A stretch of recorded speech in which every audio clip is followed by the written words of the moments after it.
my experience on this course to run my best, and I knew I had to wait and wait and wait and wait and be the last person to make the move. The finish line always looks closer than it really is. So I used the 1500 meter mark as my gauge to when I really got into fifth gear, and so first Robby and then Ben Blankenship, and then Chris O'Hare made the last move, and then I was able to slingshot off of that right at the end, and thankfully it was enough, and it's a great way to finish what has been a pretty trying season for me with a lot of hiccups with injuries along the way. Thank you, congrats. Nick, can you talk about what some of those hiccups were this year? Yeah, I had surgery after the Olympics last year in October, and that was successful, but I had the required 3 months off from that, and I slowly got back into fitness and training and everything was going well, but then I had to step on the track in March, and when I finally did that, my shins and my lower leg muscles just weren't ready to handle that impact because I'd had such a long time off of my feet with the surgery, and so I had chronic shin splints on and off for 3.5 months. So the middle of May I decided to pull the plug on my year, take 10 days off and start totally from scratch again, and it was just enough time to get ready for the World Champs, but I think as you see today I'm just starting to hit my stride to some of my old form. So it's good momentum heading into the off season to get some really good training in for what will be an early championship next year. That's starting in April at the Commonwealth Games.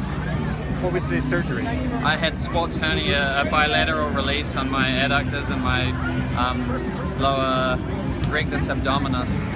Nick, it sounds like experience helped you out there, knowing when to make the right move. Do you think this is your 4th win here? My 4th win and my 6th time on this course, and I know that a lot of the time people think, well, you're not running on the track, so you don't need to be tucked in.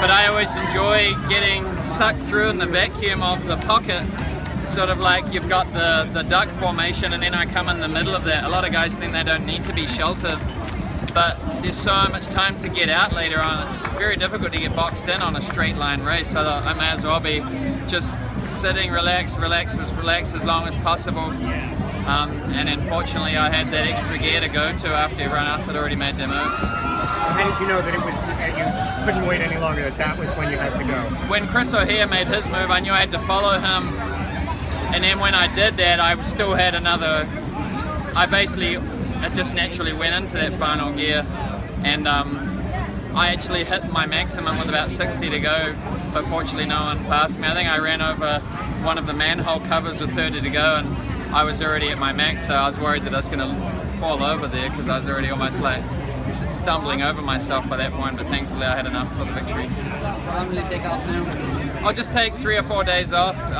Again, I had such a late start to the year, I feel relatively fresh.